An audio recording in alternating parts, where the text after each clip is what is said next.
ఈరోజు యలమంచిలి నియోజకవర్గానికి సంబంధించి ఎంపీటీసీలు, జెడ్పీటీసీలు, కౌన్సిలర్లు మిమ్మల్ని అందరినీ కూడా ఇక్కడికి ఆహ్వానించడానికి ప్రధానమైన కారణం ఏమిటో మీ అందరికీ బహుశా తెలిసే ఉంటుంటుంది. మనమంతా ఒక తాటి మీద గట్టిగా ఉండాం కాబట్టి, గట్టిగా నిలబడగలిగినాం కాబట్టి ఆయన కూడా మెడలు వంచక తప్పలేదు. ఈరోజు మెడలు వంచక తప్పలేదు. ధర్మం, న్యాయం ఈరోజు గెలిచింది. మామూలుగా అయితే పోటీ పెట్టకూడదు. మనకు 600 చిల్లర ఓట్లు ఉన్నప్పుడు, వాళ్ళకు 200 చిల్లర ఓట్లు ఉన్నప్పుడు అసలు పోటీ పెట్టాలని ఆలోచన చేయడమే దుర్మార్గం. ఆలోచన చేయడమే ధర్మం కాదు. ఆలోచన చేయడమే ఒక అన్యాయం. ఎందుకనంటే నీకు సంఖ్యాబలం లేనప్పుడు నువ్వు ఎందుకు పోటీ పెడతా ఉండవు? అంటే మేము కొనేదానికోసమే కదా, ప్రలోభాలు పెట్టేదానికోసమే కదా, మన తప్పు కదా. అలా చేయడమే ధర్మం కాదు. కానీ అలాంటి మనిషి అలా చేయడం తన నైజం. ఆ మనిషి తన అదే మాదిరిగానే చేసినా కూడా వైఎస్ఆర్ కాంగ్రెస్ పార్టీ కార్యకర్తలందరూ కూడా, నాయకులందరూ కూడా ఒక తాటి మీద గట్టిగా విలువలకు, విశ్వసనీయతకు గట్టిగా నిలబడ్డారు కాబట్టి ఆయన తల వంచక తప్పలేదు. మేనిఫెస్టోలో ఏదైతే మనం చెప్పామో ఎక్కడా కూడా మాట తప్పల. మేనిఫెస్టోను మొట్టమొదటిసారిగా చెత్తబుట్టలో వేసే పరిపాలన నుంచి మొట్టమొదటిసారిగా విశ్వసనీయత అన్న పదానికి అర్థం చెబుతూ మేనిఫెస్టోను ఒక బైబిల్గా, ఒక ఖురాన్గా, ఒక భగవద్గీతగా భావిస్తూ ఒక కొత్త నిర్వచనం చూపిస్తూ ఎన్నికల్లో విశ్వసనీయత అన్న పదానికి అర్థం చెబుతూ మనకు ఎన్ని సమస్యలున్నా కూడా చంద్రబాబు నాయుడు ఈ పొద్దు ఏ సమస్యలు లేకపోయినా కానీ సమస్యలు ఉన్నట్టుగా దాన్ని చిత్రీకరిస్తూ ఉన్నాడు. కానీ నిజం చెప్పాలనంటే మన ప్రభుత్వం అధికారంలోకి వచ్చినప్పుడు ఒకవైపున చంద్రబాబు చేసిన అప్పులు ఉన్నాయి, ఆ అప్పుల మీద వడ్డీలు ఉన్నాయి. ఆ వడ్డీలకు తోడు కోవిడ్ అనే మహమ్మారి కూడా మనం పరిపాలన చేసేటప్పుడు కూడా మనకు తాండవిస్తూ ఉన్న పరిస్థితులు.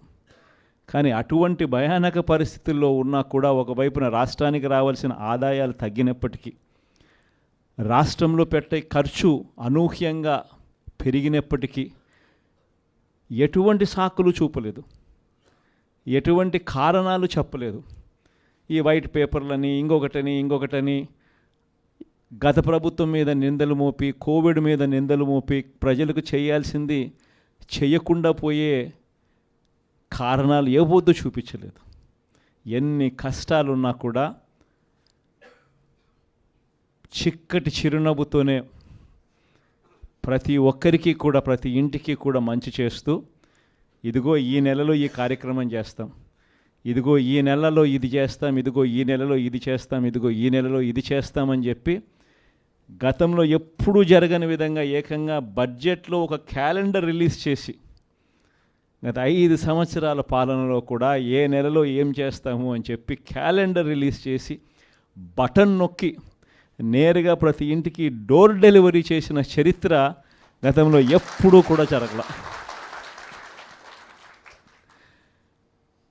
దేవుడు దయతో ఇవన్నీ కూడా చేయగలిగాం. ఈరోజు ప్రతి ఇంట్లోనూ కూడా జగనే ఉండి ఉంటే, వైఎస్ఆర్ కాంగ్రెస్ పార్టీనే ఉండి ఉంటే ఈ పాటికే పిల్లలందరూ బడులకు పోతూ ఉన్నారు. ప్రతి తల్లికి ఈ పాటికి అమ్మఒడి పడి ఉండేది.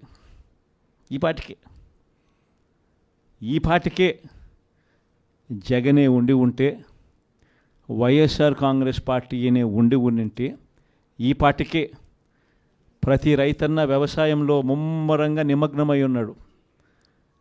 వ్యవసాయం నిమ్మరంగా పంటలు వేస్తూ ఉన్నారు. జగనే ఉండి ఉంటే ఈ పాటికే రైతు భరోసా సొమ్ము కూడా రైతులందరికీ కూడా వచ్చి ఉండేది.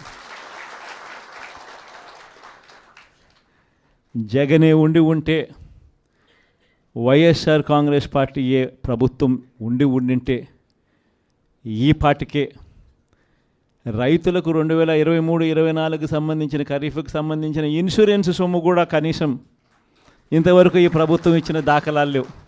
ఆ డబ్బులు కూడా పడుండేటివి ఈ పాటికి రైతులకు. జగనే ఉండి ఉంటే, వైఎస్ఆర్ కాంగ్రెస్ పార్టీయేనే ఉండింటే ఈ పాటికే పిల్లలకు విద్యా దీవెన కింద ప్రతి 3 నెలలకు ఒకసారి ఫీజు రీయింబర్స్మెంట్ కింద వాళ్ళకు పడే ఫీజులు ఆ తల్లుల ఖాతాల్లోకి ఈ పాటికే నేరుగా పడుండేటివి. అదే తల్లుల ఖాతాల్లో పడాల్సిన ఫీజు రీయింబర్స్మెంట్ విద్యా దీవెన మామూలుగా ప్రతి 3 నెలలకు ఒకసారి ప్రతి త్రైమాసికానికి అయిపోయిన వెంటనే ఇచ్చే పరిస్థితుల నుంచి ఇప్పటికే 2 త్రైమాసికాలు దాటిపోయాయి. ఇంతవరకు విద్యా దీవెన డబ్బులు ఇంతవరకు ఇవ్వడంలా. వసతి దీవెన డబ్బులు ప్రతి ఏప్రిల్లో మామూలుగా ప్రతి తల్లికి కూడా వసతి దీవెన కింద ఒక ఇన్స్టాల్మెంట్ పడేది. ప్రతి పొదుపు సంఘంలో ఉన్న అక్క చెల్లెమ్మకు 0 వడ్డీ కింద ప్రతి ఏప్రిల్లోనే మామూలుగా అయితే 0 వడ్డీ డబ్బులు పడుండేటివి. అవి కూడా పడకుండా పోయాయి. మత్స్యకార భరోసా పడలేదు, నేతన్న నేస్తం పడలేదు, వాహన మిత్ర కింద కూడా పడాల్సిన సొమ్ము కూడా మామూలుగా జగనే ఉంటే ఇవన్నీ కూడా సాఫీగా జరిగి ఉండేటివి.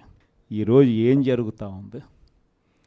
ఒక్కటి కూడా పడకపోగా జరుగుతూ ఉన్న దారుణాలు ఏమిటి అని అంటే, చదువుల రంగమే తీసుకుంటే అప్పుడే టోఫుల్ అనే ఇంగ్లీష్ మీడియం, టోఫుల్ అనే సబ్జెక్టు, టోఫుల్ అనే పీరియడ్ పిల్లలకు గొప్పగా ఇంగ్లీష్ నేర్పించే సబ్జెక్టు, గొప్పగా వాళ్ళు ఇంగ్లీష్లో మాట్లాడే పరిస్థితి ఉండే టోఫుల్ అనే పీరియడ్ను ఎత్తేసినారు. ఇంగ్లీష్ మీడియం చదువులు ఇక గవర్నమెంట్ బడుల్లో మామూలుగా బాగా జరుగుతాయి అన్న ఆశ పక్కకి నెట్టేశారు. గోరుముద్ద ద్వారా రోజుకొక మెనూతో చిన్న పిల్లలకు పెట్టే భోజనం ప్రశ్నార్థకం అయ్యింది.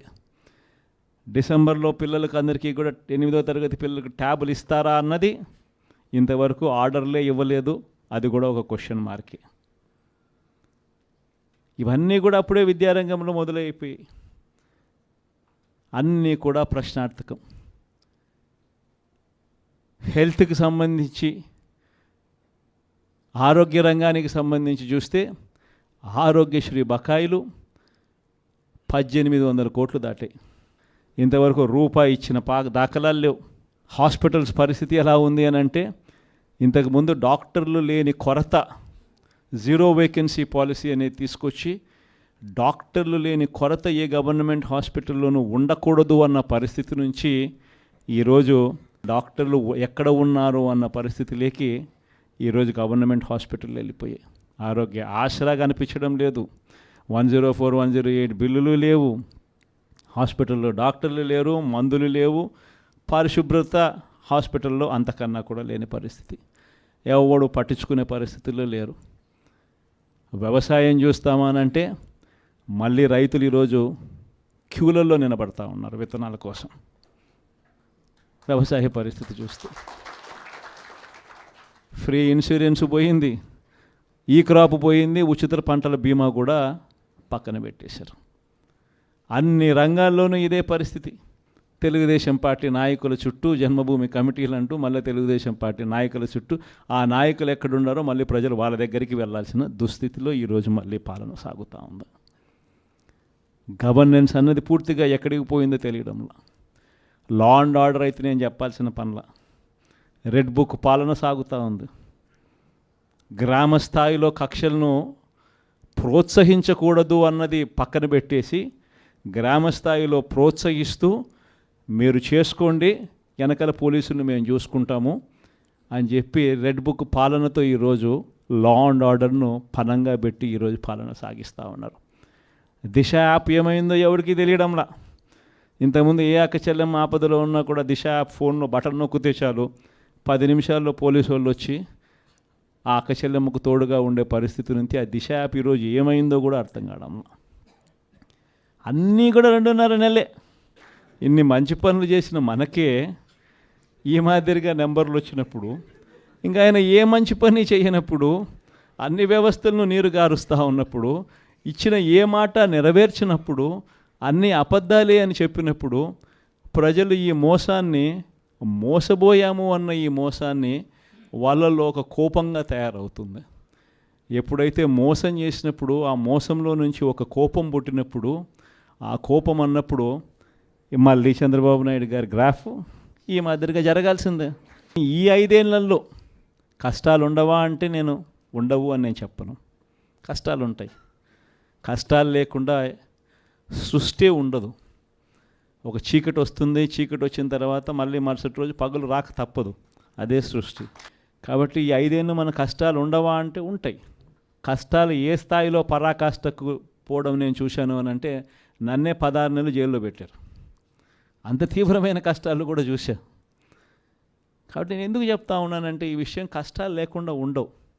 కానీ కష్టాలు వచ్చినప్పుడు మనం ఎలా ప్రవర్తిస్తూ ఉన్నాము, మన వ్యక్తిత్వం ఎలా ఉంది, మన క్యారెక్టర్ ఏమిటి అన్నది మాత్రం మనకు శ్రీరామ రక్షగా నిలబడుతుంది అన్నది మాత్రం ప్రతి ఒక్కరు గుర్తుపెట్టుకుని, మనం చేసిన మంచి ఎక్కడికి పోలేదు.